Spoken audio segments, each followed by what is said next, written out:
Hello, I'm a British person. Is that really?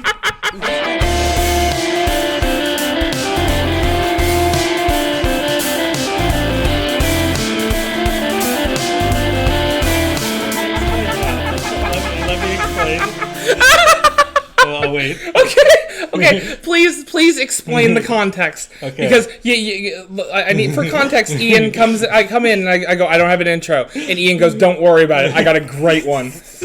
And I go for it, man. Okay, so the context of that is a quote from Malcolm McDowell in the South Park episode Pip, which he guest starred. That is such a crazy pull. Well, then. The funny thing is, a lot of people say that's kind of a shitty episode of South Park, but Malcolm McDowell's good in it, and I would say that's true of Caligula. So, Absolutely. so that's why I made the association. Oh, fuck me. Oh, Jesus. Well, welcome back to the Unrealistic Elephant Podcast. Let's go from there. For real. My name is, I'm your Emperor Nathan, and these are my concubines. This is Ian. Hi.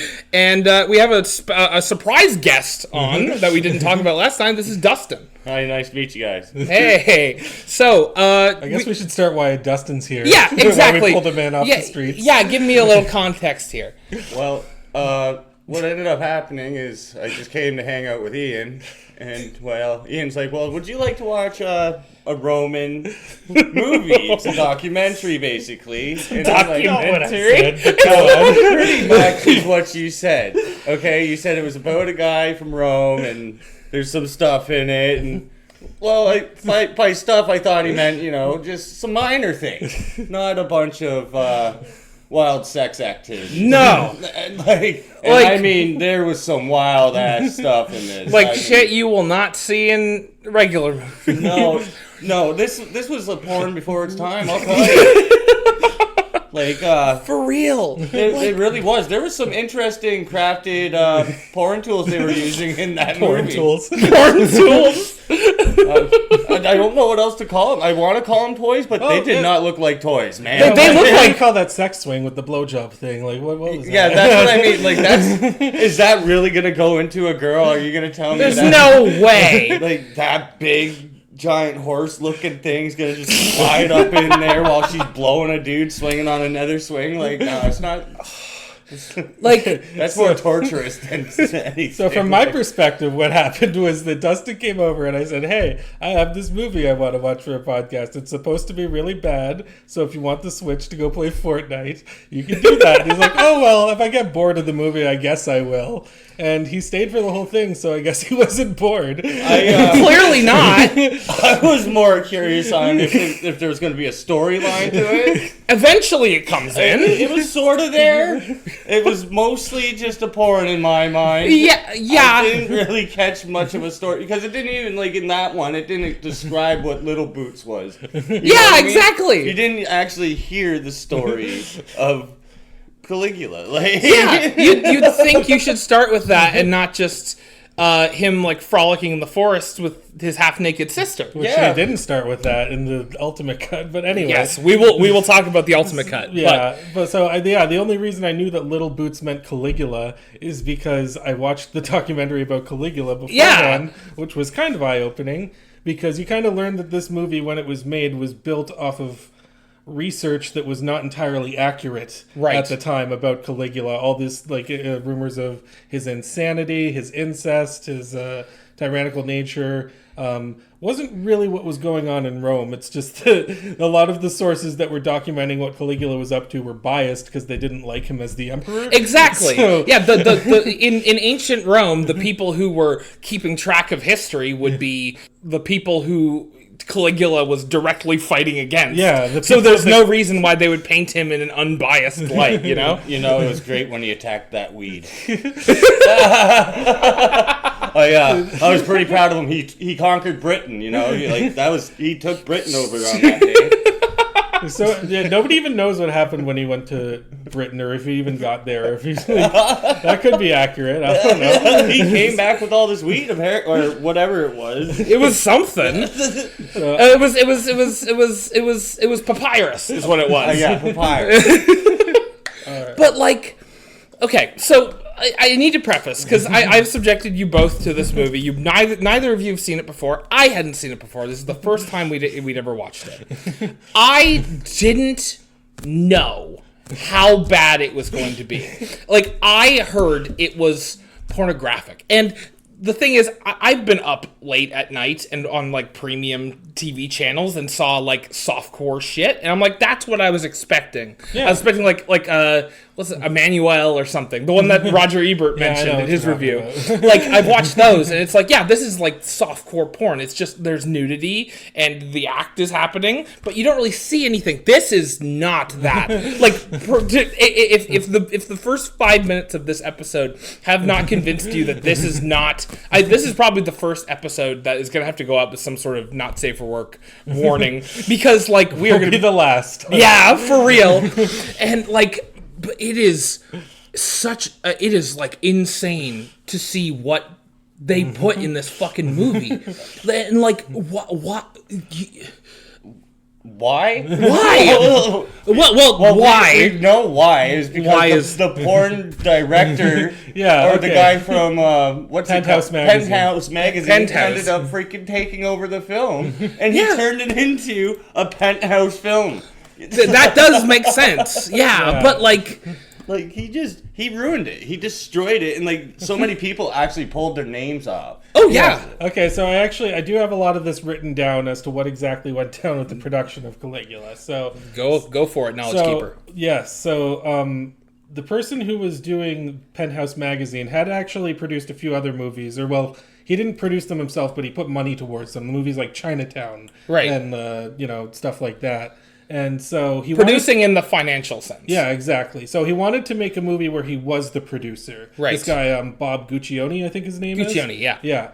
So he hired Gore Vidal, who's a famous author, and he wrote a few plays and screenplays to write the script for him. And eventually he got Tinto Brass on to direct it. Yeah. And those, I think, are the holy three trinity of people who are responsible for this stuff. Exactly. And it's Bob so Guccione, funny. Gore Vidal, and Tinto Brass. And I think all of them have disowned the project, right? Like, all of them. I don't think Bob Guccione has. No, I think he's very proud of what he did, obviously. In reality, and what's more screwed up is that it was actually a really well...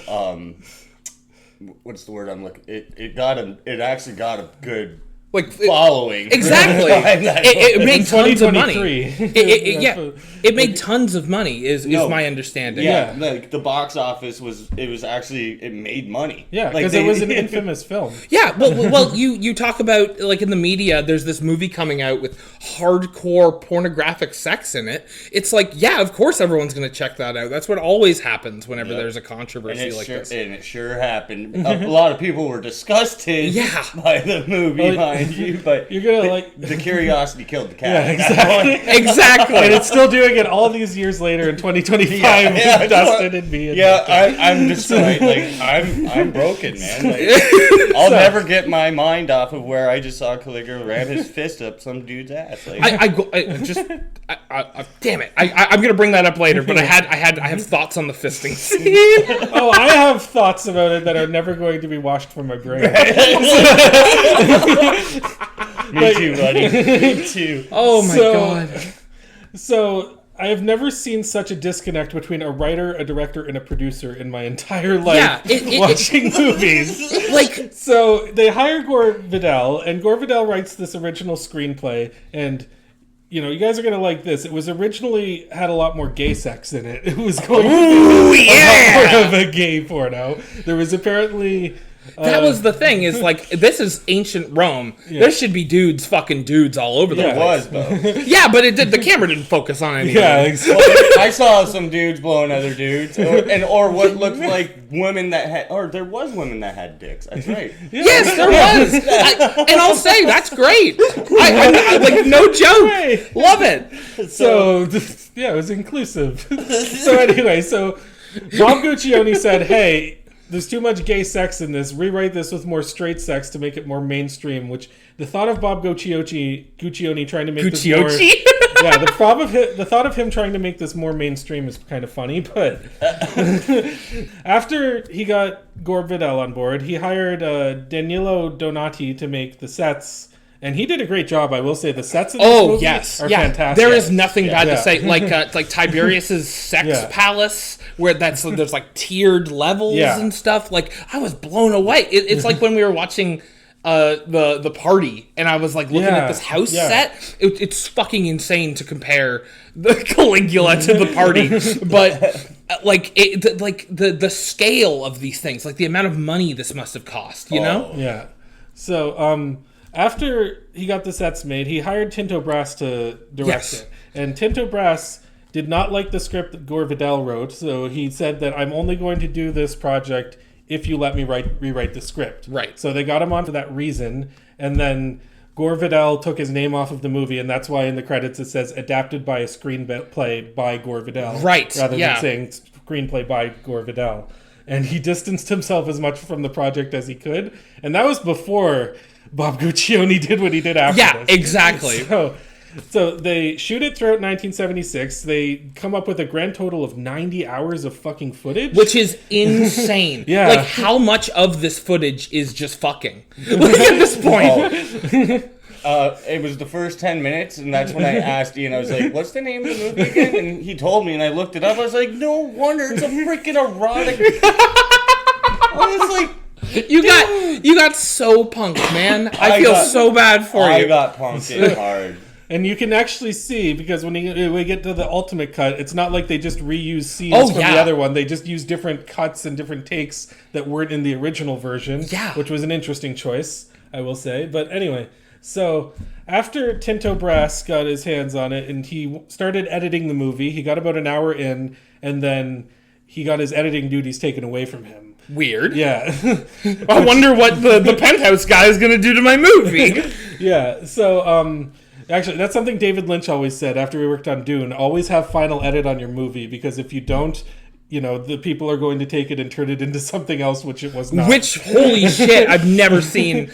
Anyway, yeah. So, a week after all the production is wrapped and after Tinto Brass gets taken off of the editing, Guccione decides, hey, let's fly back to Rome, let's sneak onto these sets at nighttime, and let's film a bunch of hardcore sex and just insert it into the movie. Why not? Yeah, I'm just thinking, like, you're an actor, right? Yeah. And you have filmed a big, like, erotic epic. Yeah. It's tasteful, relatively, but it's clearly going for that vibe. Yeah. And then you were called in for reshoots, and the details of the reshoots are, we're going to sneak into the sets and film porn. And insert it into the movie that we already made. And you say this to current, established, amazing actress Helen Mirren. And she says, let's do it. Helen Mirren actually has a pretty good sense of humor about this movie. She just dove right on in, though. Like when I looked it up, I figured that this was going to be one of those things where, like, I would never talk about this. She's very open. She's like, yeah, they paid us a bunch of money. We went to Rome and had a bunch of sex. It was amazing. And I'm like, fuck yeah, woman! That kicks ass! Yeah, I do love her attitude about this entire movie. So. I mean, I actually give her kudos on that, because you know she got pegged quite a few times. Yeah. Oh my god, you know it! and I just want to say, she looks incredible in this movie. This is they captured Helen Mirren at her absolute most vibrant and beautiful. It just happens that she is taking multiple dicks. I just unfortunately destroys that image. You know what I mean? But the dick she was willing to take for her art. Yes. Oh, it's not about the dicks that you suck along the way. It's about what the dicks. Oh no. Oh God, this is already the best podcast we've ever done. So I just want to backtrack one thing too. Okay, did I hear the word "tasteful" come out of your mouth? Well, that had a taste to it. There was a taste. The recut version, yes. The one that was longer, Right, yes. where the movie actually made sense, was tasteful. The porn one, not so tasteful. No, not that. And that's what I'm saying. I'm saying at this point in the timeline of the creation of Caligula, everyone involved in it is saying this is a movie with sexual themes, and then they are called in to film porn. Like.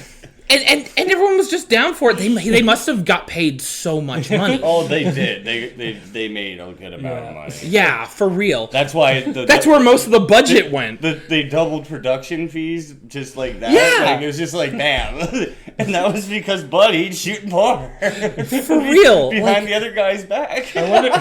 It makes me wonder if he did that to like promote his Penthouse models, because I'm sure he used it in the movie. Oh, he used some. You didn't see too many of them, but there were some. Yeah, exactly. So I mean, he probably did that for his own benefit too. Oh yeah, he's definitely doing it to sell his other ventures. So after that happens, Tinto Brass has his name removed from the film, right? Because he doesn't, and so he's credited as doing principal photography rather than directing. And I think that the editors also had their name removed from the film. Yeah, there was. I think there was one editor that was brave enough to keep his name. Yeah. So they edit the movie, and this was in 1976, and it stays in post-production because they can't get a distributor, surprise, surprise, until 1979, 3 years later. Well, when you add surprise porn, that's what happens. Yeah, who would have thought? Hey guys, just so you know, this isn't what you thought you were gonna get. Just so you know, it's completely different. Yeah, and in the weirdest way. Yeah. Just wait till you see it. And then as soon as it got on screen, everybody's like, even the guys that were involved, they're like, the fuck's going on? So Bob Guccione takes the movie to America. He does not get it rated by the MPAA because he doesn't want like an X rating or whatever. Of course not. So he comes up with this new rating called mature audiences. I'm sorry. He only used for Caligula. Wait! You can't come up with your own film rating. That's not how that works. I guess it did though.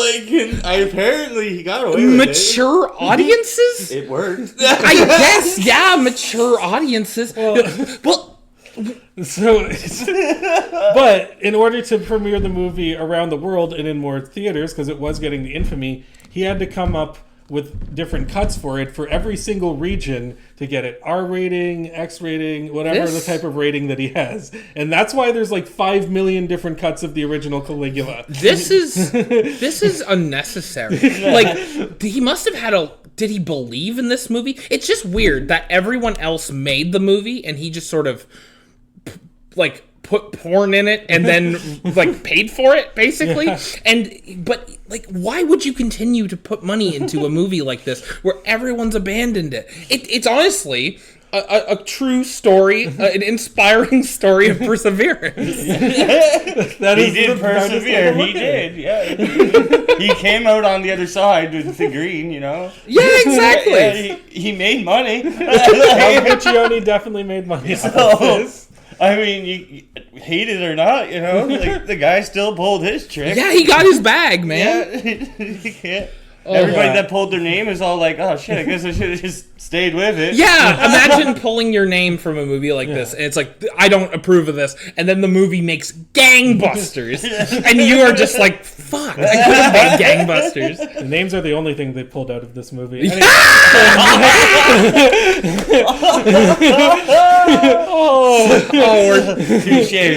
touche. Okay, so Caligula comes out. It becomes this big, infamous, movie that everybody talks about because of how, insane that it is. In Italy, there actually are different directors who make follow-ups to Caligula to try to cash in on the infamy. Hey, Ian, you shouldn't have told me that. I know that I just fucking shot myself in the foot there. But so make sure I'm not around. Yeah, make sure Dustin's well away. In 1981, they made Caligula and Messalina, and that was made by Bruno Mattei. Oh shit! Yeah. Okay. I've never seen any Bruno Mattei's No, movies, but I've I know. only heard legends. Yeah. I've only heard that. And then they made Caligula: The Untold Story in 1982, and that was by Joe Amadio. Joe Amadio, I actually have seen a few movies from. He did Anthropophagus and Death Smiles on a Murderer. I've heard of those. Yeah, you remember the clip I uploaded where the cat like scratches the guy's face? Oh, yeah. Yeah, that's from Death Smiles on a Murderer. Okay, cool. So apparently in that version too, there's a few other unsimulated sex scenes. Oh, really? Yep. This time with a horse in one version. So. Oh, yeah. What's the name of this one right now? Caligula: The Untold Story. I'm watch listing this right now. What is wrong with you? You just want to see a poor innocent woman get torn apart by a horse? I think She's it's the fine! They The would've- horse getting rammed by the woman. They wouldn't have released the movie if she died. Yeah. How do you know? I don't know. Yeah. So, You said you could have just paid her family some really good money. Sorry, your daughter died because the horse blew up inside of her. Oh, sweet Jesus. Oh, that would be the worst way to go, too. Just came out her eyes. And Oh, everything. God. Okay, yeah. Actually, something I forgot was another person who got his name taken off of this movie was the composer. And the movie was composed by Bruno Nicolai. And I actually know him more as a conductor. He was the conductor for Ennio Morricone on the Dollars trilogy. Oh, shit. Yeah, so like he's done he's in my opinion conducted the best movie score of all time with The Good, the Bad, and the Ugly. And he got his name taken off of the credits of this one. He's under a pseudonym called Paul Clementine, and so so he did not want his name on this movie either. What? Like, Paul Clementine. So years go by. All these different cuts of Caligula start to form. There's actually, I learned about this, there's a bunch of different cuts where they cut out like the sex scenes and stuff like that, and they make the movie shorter. But they also made a cut in one region where they just put all the sex scenes together and made it a 90-minute porno. Yeah, he told me about that one. see, I gotta watch that one. No, you don't want to watch that one. Well, you should watch that with another one where they take out all the sex scenes and see if it just like works, like both separated from each other. Oh my God! So years go by. There's apparently more footage to Caligula that never comes to fruition, but it's rumored to be around and still existing. And so in 2020, a producer by the name of Thomas Nigovan, he makes a reconstructed version of Caligula using all of the unused materials that have never been presented in the original cuts. All of the stuff with like the scenes that were cut out, a lot of the sex that was added on was removed. And his intention with this was to make it closer to the script that Gore Vidal originally wrote. Right. Back in the mid-'70s. But Tinto Brass was not appreciative of that because he did not have creative control over the recut. So he took his name off of the recut as well. Oh my God. So he ran from that one too? Yeah. So Tinto Brass, I don't think we've seen Tinto Brass's version of Caligula yet. Maybe it'll come out one day. 2035. Yeah, where we'll see. Maybe he's still working on it. Yeah. He's still in the editing room. Yeah, he's still trying to figure out how to get rid of every inch of that porn. It's burned into his mind so bad that he's just like, I don't want to see it. But ever. it's not just, What's funny is he's fine with all the unsimulated sex. It's the cum shots. Yeah. He's trying to digitally edit out every cum shot. So in 2023, Caligula: The Ultimate Cut comes out. Yes. And it comes out to surprisingly good reviews. And I was like looking this up. I'm like, okay, there's this version of Caligula that exists that's apparently supposed to be good. That's like 3 hours long. And so I'm like, okay, we can't not talk about Caligula without talking about this new discovery that came out just this couple of years ago. So that's how we watched the Ultimate Cut. And you get for the first time in a while, you get a 2-for-1. It's just that the movie, the second movie is the same movie again. Well, it's really not the same experience. Yeah, exactly. At all, The costumes even change in that one. Yeah, exactly. Which I don't even know how they did that. Well, that's just how much footage they used. That's what me and him discussed the one day. It was like, there must be so many different cuts of this movie and how many different costumes they possibly use. Because that was one of the first things I noticed is in the original cut, all of the costumes are see-through. Yeah. Like everyone, every single person, man, woman, in between, does not matter. Yeah, you see everything. It was white, basically. Yeah, exactly. But yeah, the first thing I see is in the beginning of this movie is Caligula and Drusilla are both wearing these like more sheer blue robes. Blue or was it blue or tan? There's blue and tan, I think. Yeah, there's tan later on, but in the very first in the scene. bed in the very in the bedroom. Yeah. So, which, by the way, that scene at the beginning makes so much more sense because it establishes that they're brother and sister. Exactly. Which I was suspecting because I knew the story of Caligula, but I wasn't sure about it until like 15 minutes into the movie.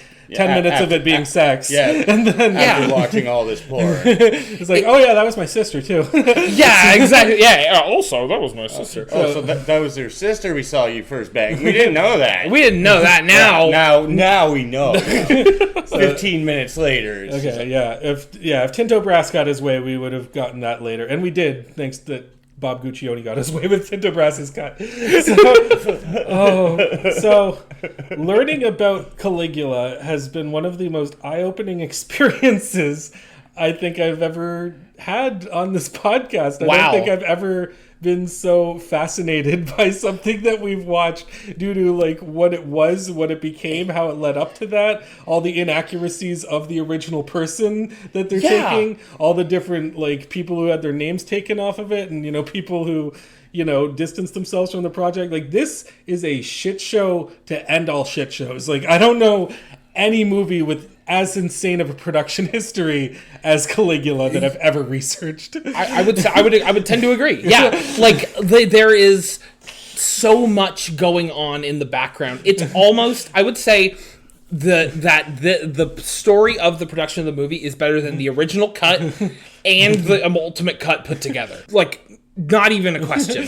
Like, there needs to be like a full like documentary with the 90 hours of like footage and people give going me with a warning label with a warning label before it even starts. You may need therapy. It says, Dustin, you can play Fortnite now. Yes. Turn Fortnite on now. Should have played Fortnite. Should have played. What if they added Caligula to Fortnite, Dustin? Well, I'd probably burn Fortnite now. You could have like the giant penis statues, which I think were taken from A Clockwork Orange, and so then and you could have those as weapons in Fortnite. Oh yeah, that would just be a great pickaxe. Just a giant dildo. Kids will learn so much about sex too. Yeah, it'll be great. It's no problem. You don't even need sex ed anymore in schools at that point. Just show them Caligula. Just show them Caligula, and they'll just start asking questions. You don't need history or sex ed. You just show them a Caligula. You combine both the classes. Well, I mean, there are a lot of historic inaccuracies in that movie. That's true. Yeah, but that's why it's good. You can see how ridiculous it is, and then you learn the history. Yeah, and then you learn the real stuff. Yeah, the fisting is important. It's very important. So, I don't even like. There's more to talk about with the story. I guess more details here and there, but I mean, just in terms, what are you doing? Okay. I don't know what just happened. He just scratched my nipple with a back scratcher. This is unprecedented. A guest has never done this. Hey, it was a foxy back scratcher. It was a foxy back scratcher. Hold on, let me take a picture of the foxy back scratcher. Now we need that for the insert. There we go. Okay. Yeah. Perfect. Okay, so this is a good show. Yeah, no, this is high quality internet material right here. So, where did you first hear about Caligula? Was it through the Cinema Snob? For sure, the Cinema Snob. Okay. So figures the Cinema Snob. So for anyone who doesn't know, thatguywiththeglasses.com, Channel Awesome. Cinema Snob was a creator on it who reviewed mostly fucking porn. Fucking figures. Which, and like, his favorite movie was Caligula. That's his favorite movie. I don't trust Brad Jones as far as I can fucking throw him, because this is his favorite movie. Does he like movies that don't have raw dogging in them? Like, just like, can he watch them? Whatever. No, there has to be. So yes, Caligula. I first heard of it there, and I didn't really think much of it. I knew about the guy. I knew about the general idea, like in pop culture. I knew all the things about Caligula, but I'd never seen it.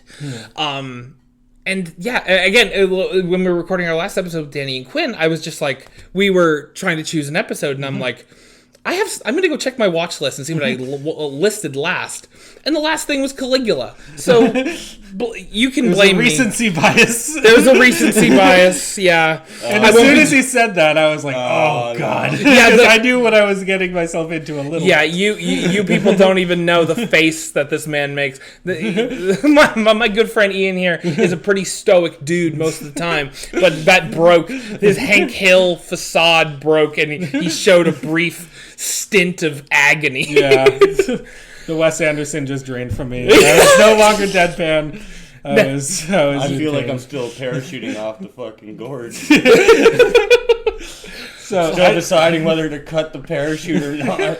Okay. I might have heard about this originally from Roger Ebert's review, because this was infamously one of the 6 movies that he walked out on as his life. Yeah.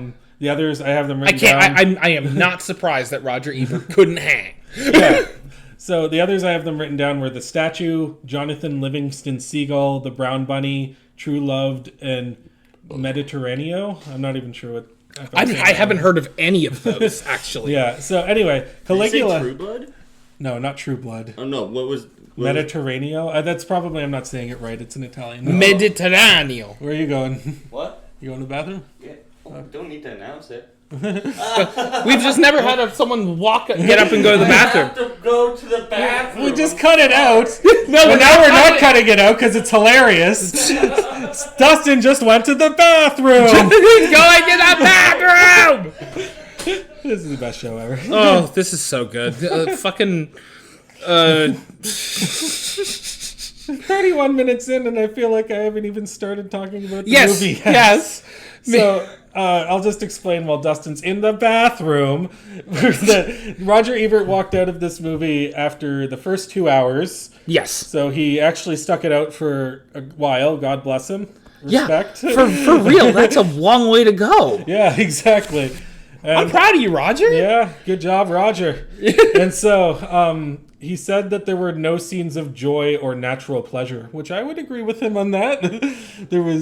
He didn't get to the big boat orgy scene. He didn't get to the big boat orgy scene. Helen Mirren looked like she was having some natural pleasure at some point. I guess that he meant for the audience, but I would say fair. I don't know. This is a. Well, to be fair, I'm playing devil's advocate here, but I don't think that this movie is one to show pleasure or joy or anything like that. Those emotions don't factor in. Like even the porno cut is like. It's dour. It's fucking... Yeah, it's not sexy. It was the most unsexy porn things that I have ever fucking seen in my life. And I'm not just saying that because I was watching it with a friend. If I was watching it alone, I would still not be aroused because they just linger on these shots forever. There's no sense of camera movement in terms of you can tell that these pornographic scenes were not filmed with a filmmaker exactly. On set. It was just literally a bunch of cameras stared at sex. Yeah, exactly. There's it lingers. There's no I was trying to find I was looking up screenshots of this movie for thumbnail purposes, and a lot of the did you find any? I did find a lot actually, okay. But all of the screen caps I have of these unsimulated sex scenes are it just shows they're never lingering on the right things. It's always just Helen Mirren's midsection bobbing up and down and. I don't understand. How can you blowjob scene where there's a cum shot and the cum just keeps going and going and going and there's no cut or anything? And then you watch the girl slurp it. Oh my god! Yeah, so that was the worst. That actually Dustin's getting flashbacks now. I can see there should be a video podcast. Oh my god, this should be a video podcast. Oh my god, I'm so broken right now. That felt like I was in a purgatory, and because it would cut to. Was that couldn't have been Helen Mirren slurping up that shit? But there was the cut to her slurping that shit up, and then it would cut to the centurions marching all gay like, and then it would cut back to her, and then it would cut back to them, and it did this like 8 times, and I never thought it was going to stop, and I thought that was going to be the rest of the movie. Yeah, that's the thing too, is that like there are plot parts in this movie where they'll like be in the middle of a scene, and then it'll just cut to like porn for like 2 minutes, then it'll go back to that scene and try to like pick up where the plot left off. It's like, I can't follow this. You just showed me people fucking. I'm hard now. Like, What? I didn't get What? Who the fuck said that? While I was watching the Ultimate Cut, I remember there's this incredible scene near the end, this really haunting silent scene with Caligula, and I remember turning to my beloved partner and saying, could you imagine if this scene was left in with the porn? Like, could you imagine that big boat orgy scene was exactly like it was in the original movie, and you are a degenerate, and you're sitting in the theater, and now you've just got load in your lap, and you have to continue watching 40 more minutes of Caligula. Like, there's no, like, as a porn, you can't enjoy this as a porn. It should not have been a porn because the story does not lead. A porn story is about sex. This is about the descent into madness of a mad king, and I don't understand. Like, that's the thing too. When I watched the Ultimate Cut, and like it was flashing to some of the hardcore sex, which is still in there a little bit. Yeah, a little bit. Yeah, but like it kind of like sees like it seems more like a vision that he's having of like what he's trying to picture, and it seems like it is kind of fucking with his mind, and it is desensitizing him to all this different sexual things. So like it was actually used for a purpose. But when you linger on these shots for like 3 or 4 minutes, and it's nothing but fucking, all sense of any purpose of what this was supposed to be is lost. Then you're just watching porn with Dustin. Yeah, exactly. Just as bros. Just hang out with my best friend, watching some good old porn. Watching Caligula, you know. It's just Friday night. Take a virgin's virginity and then ram his fist in her husband's ass. Yes. Okay, and about that scene too. Yes, let's hey, I'm going to put a timestamp here. Just says the fisting discussion. The fisting part. Okay. So, in the original version of Caligula, I felt nothing when I was watching that scene. Oh, because nothing. I was so desensitized to everything that was going on before that. I honestly wish I had watched the Ultimate Cut first, because and also I don't mean to interrupt, but the even just how it was shot, it was like in the original movie he does this like, for the people of Rome, and he like pushes it like he's punching him, and we're expected to think that his hand just went up his ass, and it's like, do you know what sex is? Do you know how sex works? I'm Bob. You work in porn. Do you not know how fisting works? Bob. Guccione, is this your first time with a fisting? And that's the worst part. You even saw his hand come out all poop stained. Yeah, exactly. So, yeah, in that scene, like, as gross and as weird as it was, I had no emotional reaction to it. But in the Ultimate Cut, it's actually really disturbing. Oh, yeah. Because you're not fucking desensitized to all the sex at that point. Yeah. And there's like, when you see an actual rape scene with 2 people, and it's really horrifying, and it's actually really showing you how horrible Caligula is, then, you know, it works so good, like, on that level in terms of impact. And all of that is sucked out of the original version. Yeah. And you know how I knew I was desensitized by that? But by that point, I fucking found it hilarious when he planted the flower on Buddy's ass. Oh my god! Was that in the Ultimate Cut? I don't think it was. A lot of what I really respect about the Ultimate Cut over the original is I'm going to say this right now. I think that the inclusion of the unsimulated sex in the original cut of Caligula is not a terrible idea. Oh yeah, there's movies with unsimulated sex that can work. Exactly. Like, what the problem was that they were all shot terribly, and that it was just porn. The idea of putting unsimulated sex really, because you know it when you see it, and it really affects, like, as like you the said, opening of Antichrist, like that was a great Exactly. example of like an unsimulated sex scene where it's like actual impact because it's just the opening, Exactly. and it's not the rest of the movie. Yeah, and the fact that it's used so sparingly. Again, as you said, the fisting scene is really scary, accompanied by. Correct me if I'm wrong. Is there a new score in this movie? Yeah. I was gonna get to that. Yes. Yeah. The new score in this movie, because I'm sorry, there gets to a point when I was watching the original Caligula that I didn't know what was from the original and what was from the new one, just because eventually it all just blurred together. Yeah.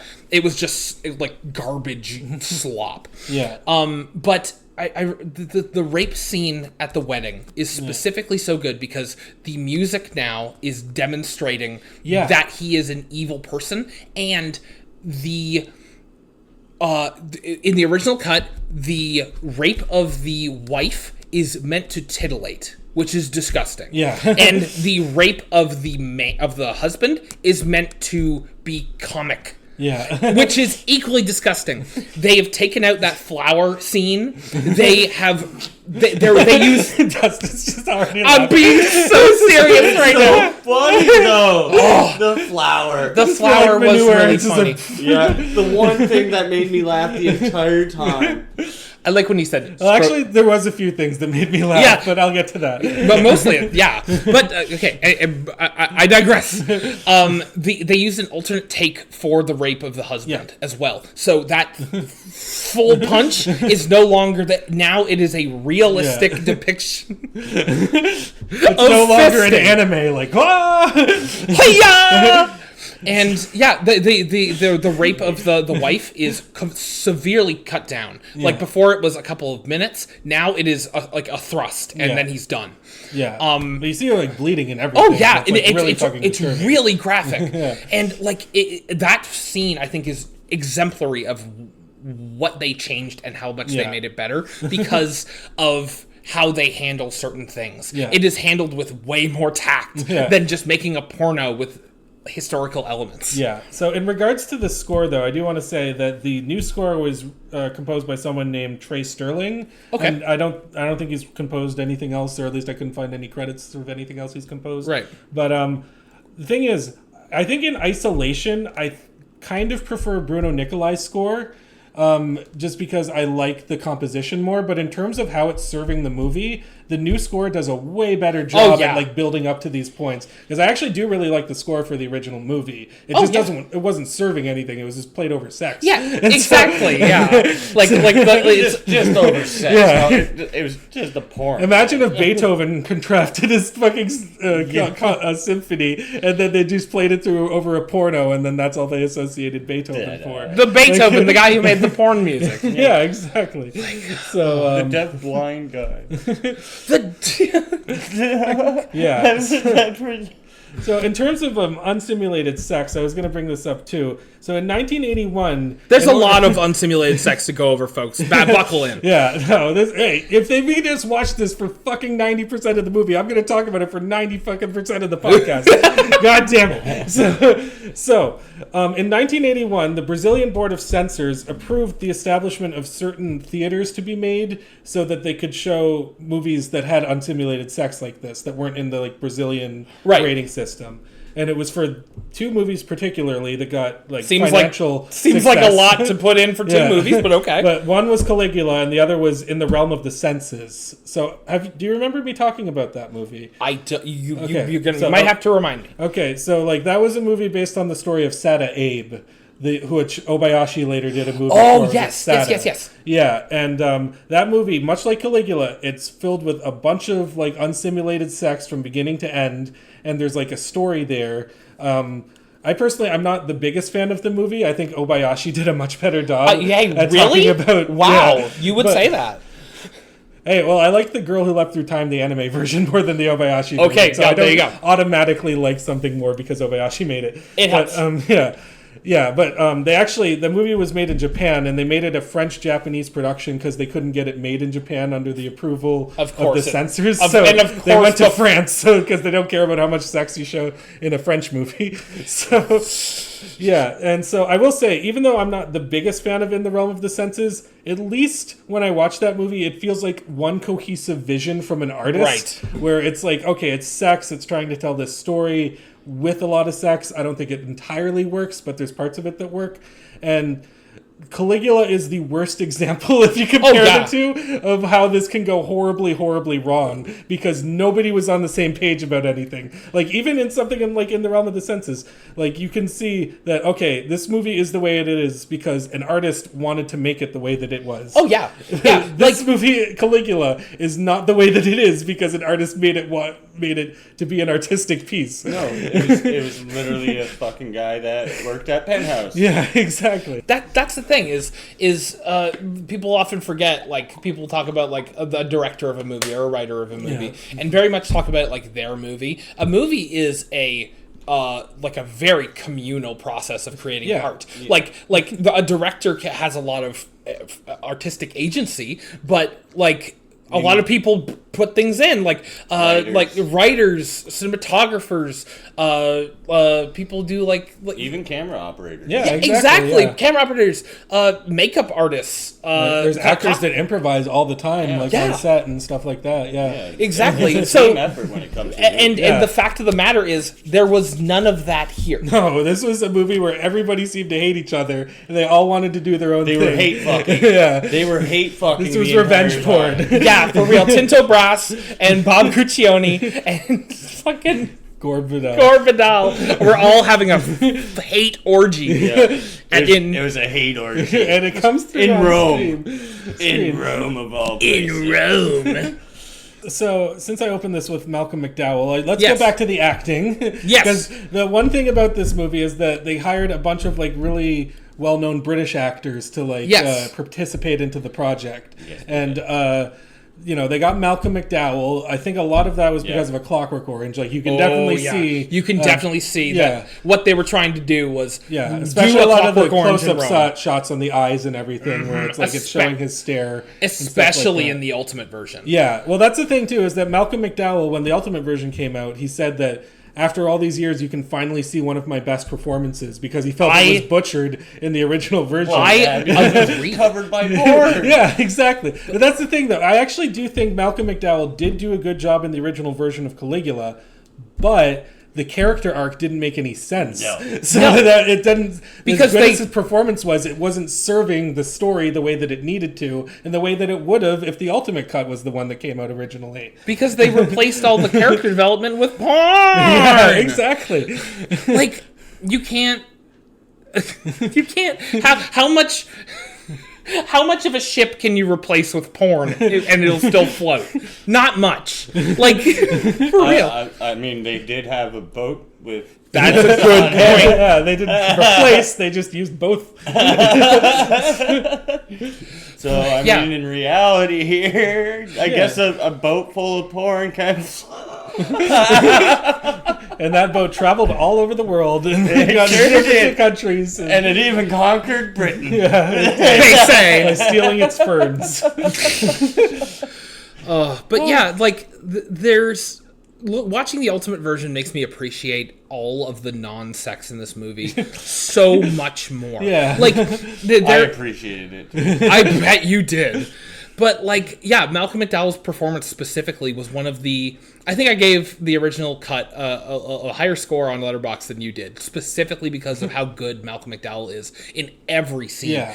Every scene. If there wasn't porn showing up randomly mid-sentence, then I might be able to focus more on his performance. And without it, I can. And it's so incredibly layered. Yeah. He is inhabiting this character, and every emotion he exhibits is Caligula as a person is established to be a very dramatic person already. Mm-hmm. Yeah. And when faced with these incredibly, it is the responsibility of the entire universe to him to be the emperor of Rome. And he but he isn't a responsible person, so it all falls apart. Yeah. And his reaction to that, like, there's a scene, the scene with, after Drusilla dies. Yeah. After her death, he comes out carrying her just naked in his arms, and of course she is. Yeah. And he screams, and it's like, holy shit, he for porn? Like, that's all I was thinking every time. For porn. That's what all the soldiers yelled when they ran into the water. For porn. Yeah, but even just like the way that like the original version, beyond the porn stuff, like the way that the original version like puts scenes like in different places. Oh yeah, like it totally like, I mean, we were talking about the beginning of the movie, how it happens like 15 minutes in the original version, or like the scene with them frolicking naked around in the very beginning. That's like halfway through the movie. It's a cut scene. Yeah. From the middle of the movie, like near the end. Yeah. And I remember seeing that scene come up in the Ultimate Edition. I was like, oh shit, this is that scene from the beginning. That's what that's supposed to mean. Yeah, that's what I was like when I saw the beginning of the other one too. I was like, oh, okay, this makes more sense. Yeah, exactly. So like, so there's just so much of this, like, beyond just inserting porn scenes in this. If Tinto Brass got his way, this movie still would have sucked, because he just had like this horrible idea of how he should place scenes together, and like that. So I can't imagine that the R-rated cuts of it are like really that much better. Oh, they're probably still a fucking mess. Yeah, no, there's I believe so. Honestly, it's only after one person had some sort of artistic voice did this movie finally materialize. Yeah. Fucking yeah, and it's a shame Gore Vidal did not live to see the recut edition. I know. Who knows what he would have thought? Yeah, maybe he would have finally been proud of Caligula after all this time. It would have been over 50 years. 50 years. Yeah, that's about right. Yeah, almost 50 years. That's crazy to me. Yeah. Like, fuck.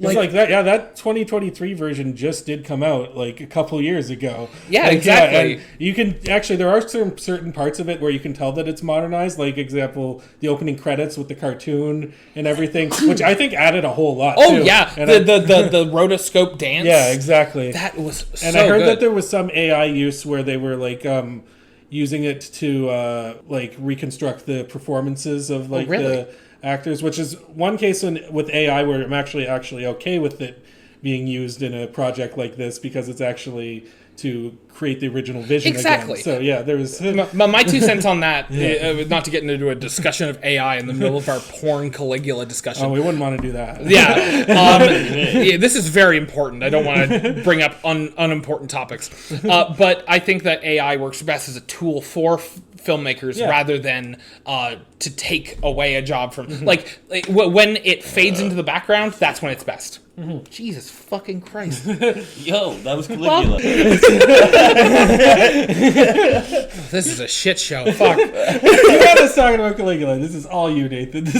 I know. You created this problem. I created a monster. Yeah. And you know what's worse? I still think I need therapy. And are you going to pay for that? I can't even pay for my therapy. Podcast funds, which we don't have. Oh yeah, all that podcast money we have.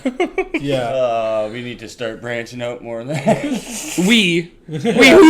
On now. You come into my house, you insult my porno, and you expect me to call you my peer?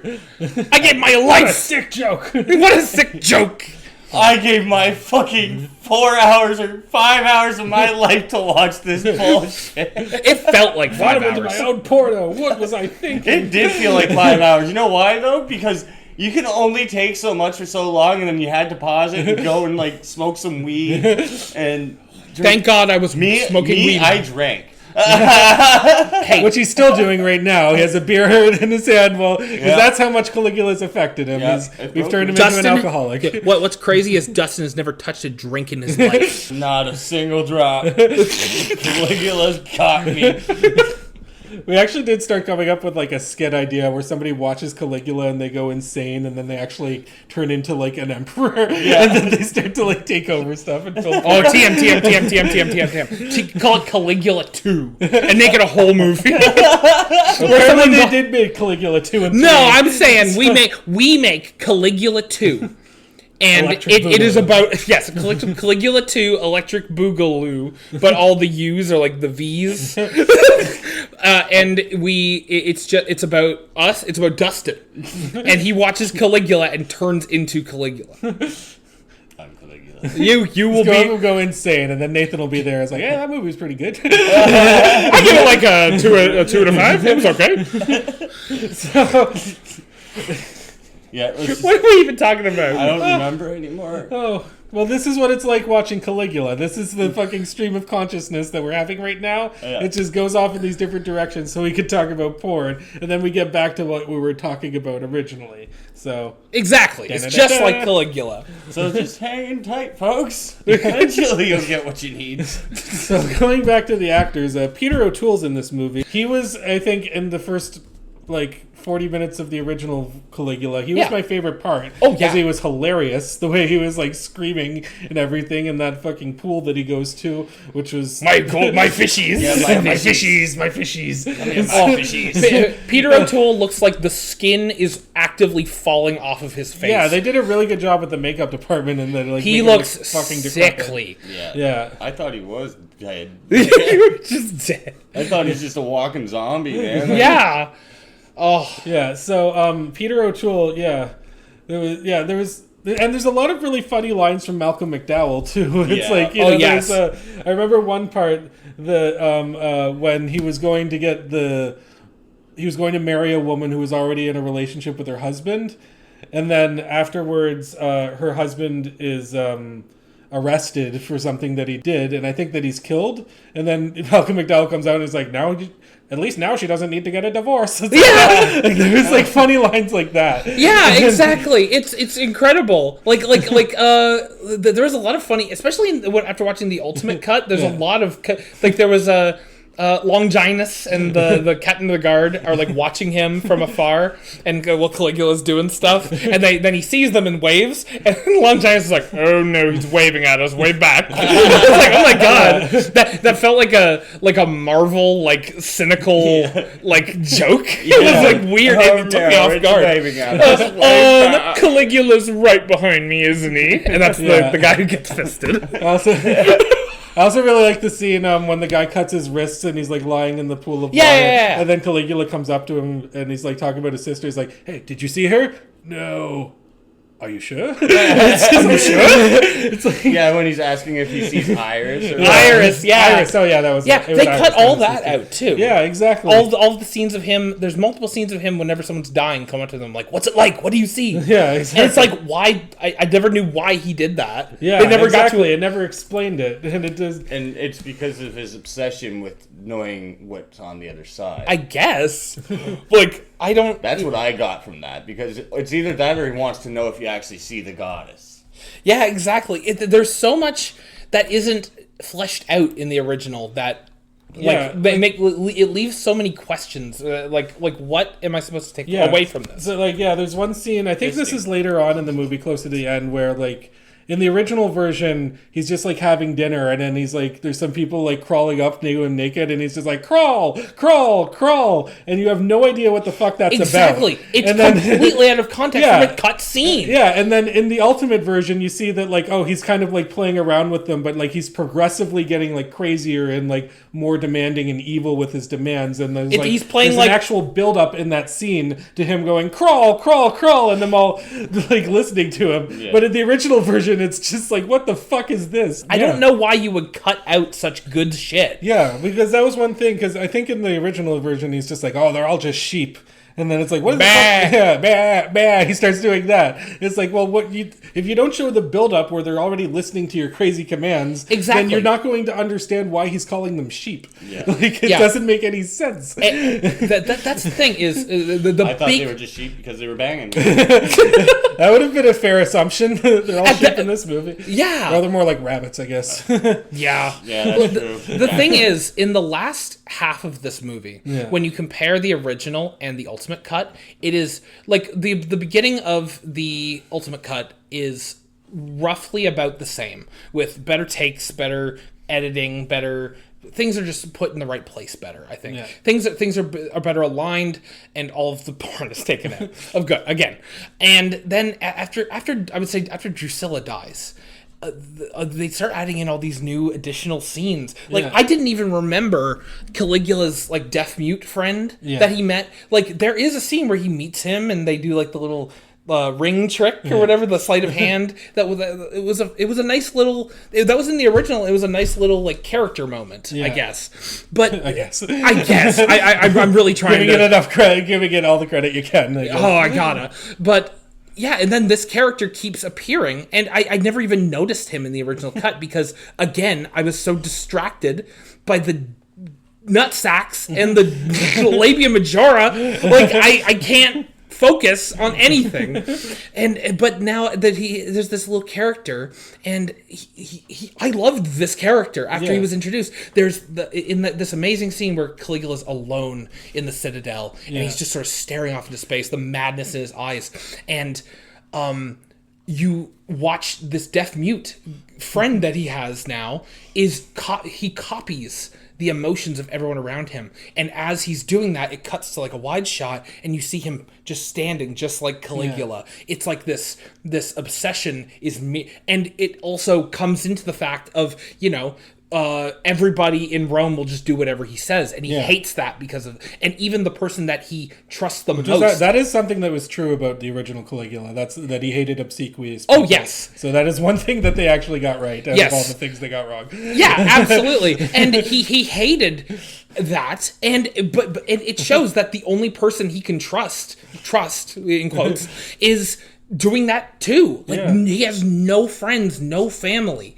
Like he is so alone in the world. He doesn't trust the Senate because they're plotting against him, and they eventually do plot against him. The original movie, like the final shot is just so hilarious. And after they stab him to death, and then he's like lying like upside down, like just smash the little pig's face. The smashing of the. Honestly, they do the same thing in the Ultimate Cut, but they frame it differently. Yeah.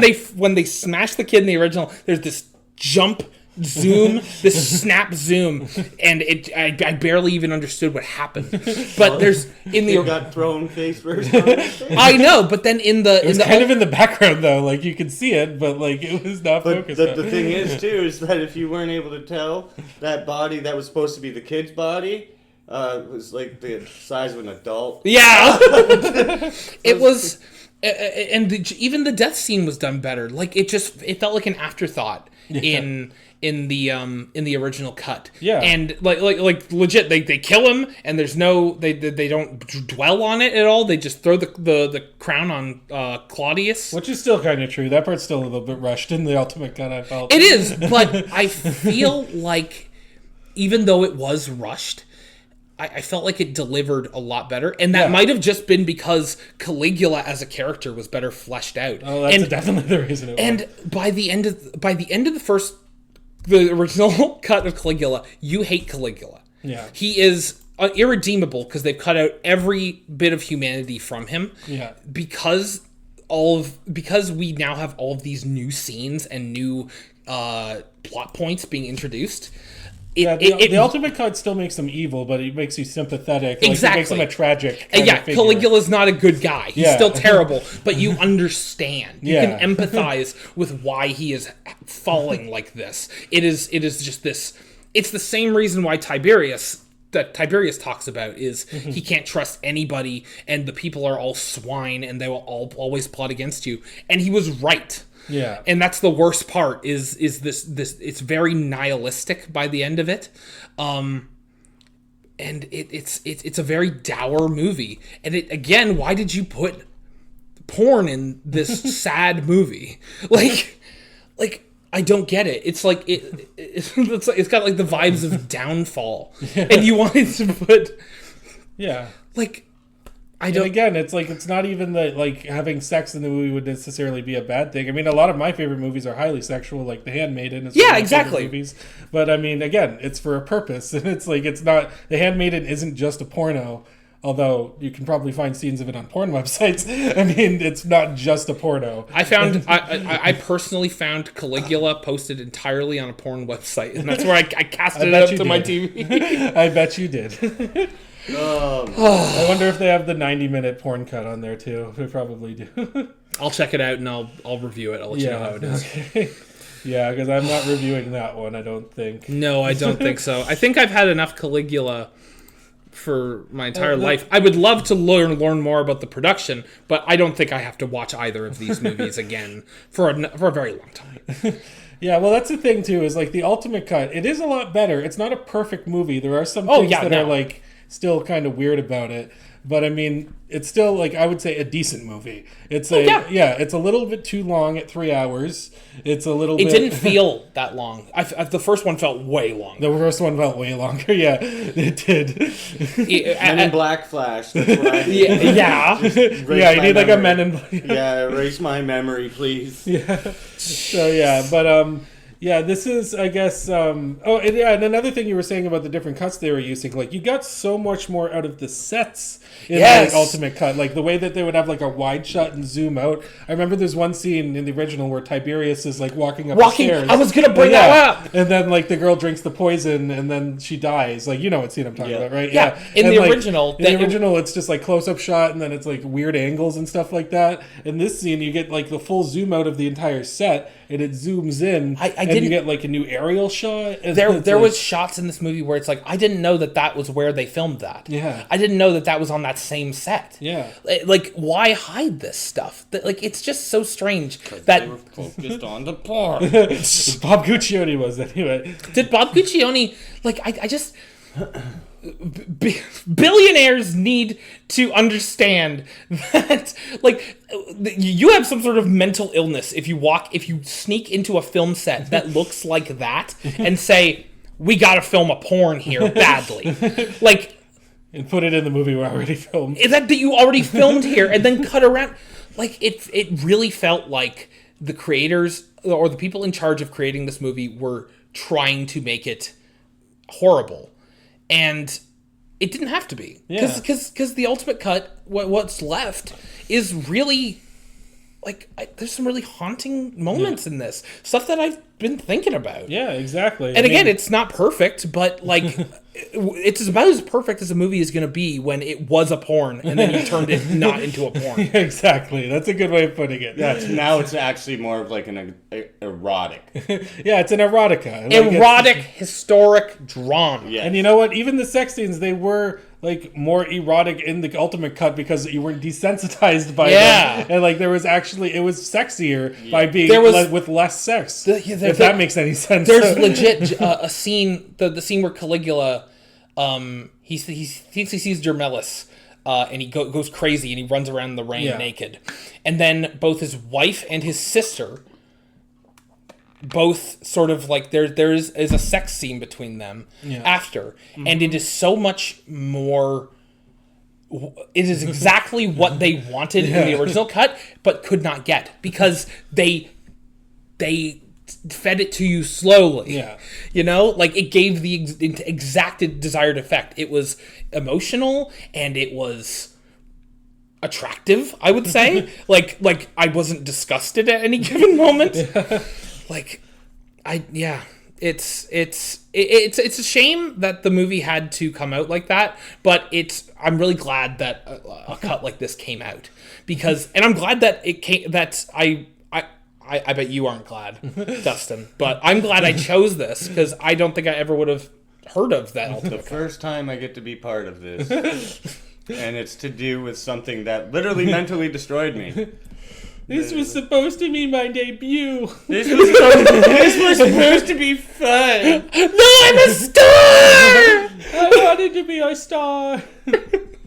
What happened? Yeah, no, like... porn. Yeah. It's like, even like little details that I noticed in like the two different versions, like the scene with Tiberius's death. Yes. When his henchman comes up and then he's like, Prince. And then he like covers up and then kills him himself. Like he ruins the moment by saying that. Like it's so much more impactful when he just comes in and puts his mouth on him and then just does it himself. Yeah. With no like dialogue or anything. Yeah. So much better. Yeah, it was. You could just tell, like just the dialogue in the original. It just felt like there were spaces between them. It was kind of like watching like a John Kay cartoon or something like that, where it's just like long pauses, except for no like weird faces between to like. Fill in the and that's time. absolutely a failure on the editing side. Yeah, exactly. Because that's so easily fixable. Like you don't have to do another take. You can just cut around that. Yeah. Again, movies are a group project every time, and the fact of the matter is nobody was collaborating in this movie. No, the fact that it's as good as it is in the ultimate cut is astonishing. Yeah, it really is. That's because there were so many film shots from everybody trying to do their own creation. Exactly. They were all working together, but they weren't really working. They were working against each other. Yeah. Yeah, exactly. Using the same actors and actresses and everything. But making a different movie. Yeah. Yeah. I'm just trying to think, like, what did I like more about the original, other than, I guess, the score in its isolation? Is there anything that you would pick up? I got to see Helen Mirren riding Dick. Okay, there's that.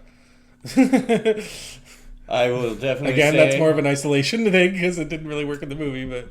Yeah, it might that's be. pretty good. Might be. I'm really trying. I would definitely say there was nothing good about it. What? You didn't have any fun? Well, I would say, performances were good. Yes. No, Sets were acting, good. acting and stuff Score was is good. all right. Yeah. But, like, in general, like, the newer one, I prefer way more. Yeah, exactly. I imagine you would. The other one was pretty disgraceful to my Italian culture. I will say it wasn't just the porn they cut out. There was the scene where, like, with the big machine with, like, the spinny, like, things where all the guys were buried in the sand. I didn't even know that was macro buried in the sand on the first time I watched, because I had forgotten that we had arrested him because there had been 20 to 30 minutes of raw sex. Yeah, exactly. So I just saw this guy die. I was like, okay, I don't know who that is. I wonder when Macro's going to come back. Yeah. In the original version, they make it a little bit, like, gorier, where they show, like, the heads getting chopped off and there's more blood. And that was something that they, like, toned down on in, like, the ultimate cut, which I guess to make it, like, less exploitive. I did think it was a good effect in the original. I guess I would say that was something they left out that I don't know if they should have put it in necessarily, but it was something that I guess I appreciated in the original cut that was not in the ultimate cut. But even then, like, the ultimate cut, like, after the machine chops the things, we get that scene where the guy goes up. Yeah, where top. Proculus goes and he fights. He like shows off his prowess and stuff, and it's a great scene, and it helps establish why Caligula is going to shove his fist up his ass. Yeah, like, exactly. Why would you cut this? It is setting up the sex part that you want it. Yeah, like, why you're fighting? It was fire, water, earth, and what's the other one? No, don't tell him. Fire, water, earth. Wind. Yeah, the wind. Air. That's a stoner moment. Don't tell me about stoner moment. Yeah, that's when you know, like, you need oxygen to fucking breathe. I should have known it. But yeah, so there was, like, a few transitions in the ultimate cut where it was, like, obviously filmed on a digital camera.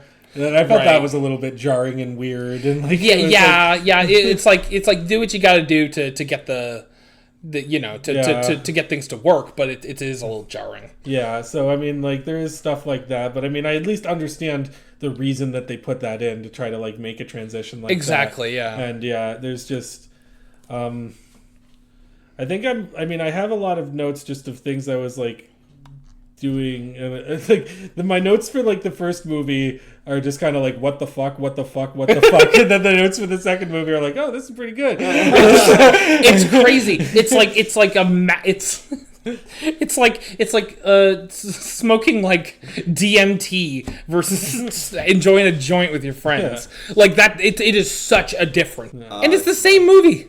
It really, it's the same movie. It's not the same plot.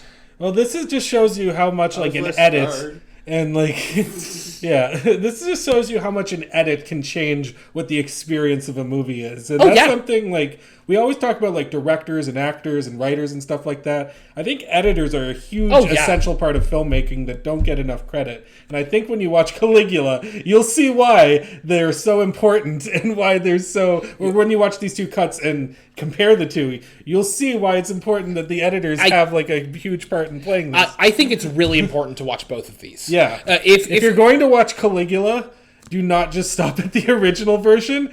You owe it to yourself to watch the ultimate version. Yeah. Because it really, it's a lot. It's a long movie. I get it. But especially if you just watched the 2.5 hour version the day before, like I did. Yeah, exactly.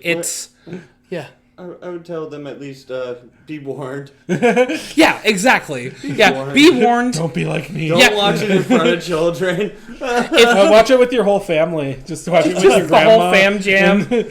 Yeah. Oh my god. Watch it with your good friends. Yeah, exactly. Yeah, and invite your best friends over. Say you got a movie night going down, and just troll their asses with this one. And trust me, you'll have a freaking blast. Yeah. I bet you did, honestly. Oh, yeah, he had a blast, all right. Oh, dude, you should have seen the next few days of him just, like, ranting and raving about Caligula. It was the funniest thing ever. You should have recorded it. I would have released it. I wrote down one of my favorite things he said, which is what I said, like, oh, I'm doing this for research. So then he's like, oh, you're doing this for research. You could have made a show where you review episodes of The Simpsons, and then you go and you watch Caligula. Yeah. That's actually a pretty good point. So that was, I think, my favorite thing Dustin said as a reaction. Oh, that's perfect. Yeah. But I will say, I think this is made for, I think, the best podcast we've ever done.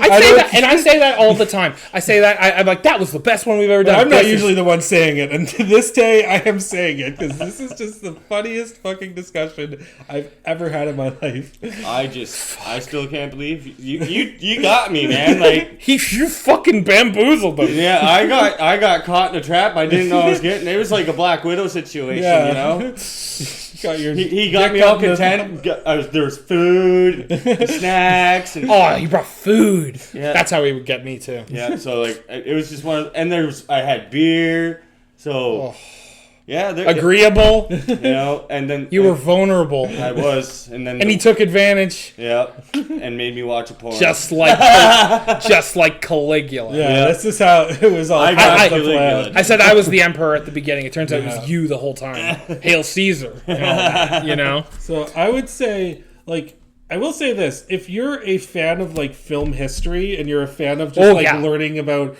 how disastrous some projects could be, you should at least search up the production history of Caligula, because it is one of the most fascinating stories that you'll ever hear. Absolutely. It really is. I was pretty interested when I found out it was a guy from Penthouse that created all the problems, really. Yeah. But it turns out it was more than one. I didn't know until end credits rolled and it said produced by Penthouse. And I was like, that fucking explains it! Yeah, and if you watch the ultimate cut, they do like a little brief thing at the beginning where they do a text crawl of how the movie ended up the way that it did. So, I mean, you could just watch the ultimate cut, which I would probably recommend anyway. Yeah, exactly. Yeah. If you are not willing to watch hardcore porn... I don't know why, but if you're not, who doesn't like hardcore porn? Like freaking 3 hours of porn, man. Like, I only need 5 minutes. Yeah, but like most people, like the freaking beginning credits would be enough for somebody to blast off. Like Jimmy Neutron. I'm going on a trip on my favorite rocket ship. Fucking Helen Mirren gave that guy brain blasts. Just on the orgy scene.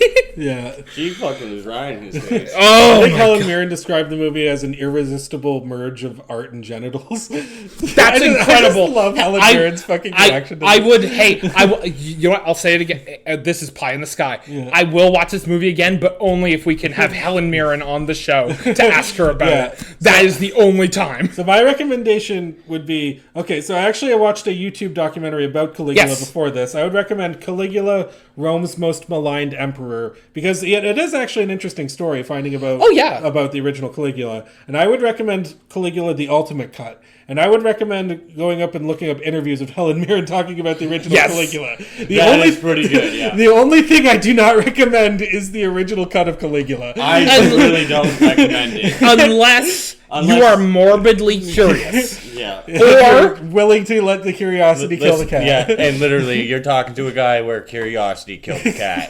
So. Oh my god. I don't feel the same. I even look at a girl now. I'm like, I can't think of you without 5 dicks. I don't even. Caligula got me interested. How many dicks did she have in her nose? You know, like, at once. My girlfriend sucks 37 dicks in a row. Actually, after watching Caligula, I understand why the guy from Clerks said that in a row. Sometimes. Yeah. Sometimes you have a Caligula situation. So you gotta do cocky party. So the only reason I would, if you really are interested in the story of the production of Caligula, maybe watch it as to satisfy your curiosity of what it actually turned into. But in isolation, I would never recommend this movie to anyone for any reason. No. This is like one of the biggest train wrecks I've ever seen in my life. It's one of the biggest, both in terms of what it turned out to be and the production story going behind it, and just everything around it. How everyone wanted their names taken off of it. This was one of the most... I am glad you recommended it too, because this made for one of the best fucking podcast discussions I think that we ever have. And this is, I think, maybe the peak of the Unrealistic Elephant Podcast. Oh, we peaked this so far. There you go. Yeah, no, we've reached a new fucking mountaintop. I think with there's this gonna be some. There's gonna be a level to try and breach here now. I don't even know. I just thought I could put titties in the thumbnail. Yeah. That'll get them interested. There you go. We'll do a Philip DeFranco style. Yeah, exactly. just make sure, just use your own tits. Yeah. There you go. Oh, that would be really funny, actually. Like, censor it. Like it's a shot of Helen Mirren, but I've cropped it out and I put like a shot of just me, just see this side boob? You like it? Well, you shouldn't. That's my side boob. My side boob. That's my side boob. Oh my god. Okay, so I think I explained my final thoughts on this whole experience and debacle of Caligula. So you guys want to go? Dustin, do you have anything choice words you want to say to Nathan before? Yes, yeah. So tell me exactly what you want to say to me. What you've wanted to say to me. Fuck you, Nathan. Fuck you for finding this shit and making me go through hell. Yes, I feel so destroyed, man. Maybe you went through purgatory and now you're I definitely feel like I heaven. did. I feel like I literally went through hell and somehow I came out through the other side of Caligula's asshole. Probably. Don't come out of Caligula's asshole because you don't know what's going in. Oh, I think he knows a lot of what's going in that asshole. I see quite some stuff going in there. Actually, no, I don't think he really had much happening in his asshole. He was definitely putting his things in his asshole. Yeah, exactly. There was a lot of asshole play in this movie. There was a lot of butt stuff. Yeah. But in reality, no. For the history behind the movie and everything, it's interesting to learn. But never watch it. Don't. Watch the Cinema Snob review of Caligula. Or just play this podcast. Or watch this podcast. Yeah, what the fuck am I saying? Fuck the Cinema Snob. This is his favorite movie. Hey, guys. Hey, guys. Yeah, it's me, Jones. It's me, the Cinema Snob. I'm making an announcement. Fuck me. I hate myself. I have lost my mind completely. This is I feel like I've lost. I feel like I was a born again Christian and I lost my virginity again after watching this. Like it was. I'm pretty sure. I went through communion to cure myself, and now it's all gone again. It's just you went all the way around. I had 3 brain cells. Now I got 1. Yep. You know why? Because the other 2 refused to fuck the other one. They didn't want to repopulate after what they saw. My brain cells jumped off a cliff and they were like, fuck this. Someone goes into your head being John Malkovich style, you should make them watch Caligula, and then that'll make them never want to go back into your head again. That's Oh, no. well, that is... What are your thoughts, I guess, Nathan?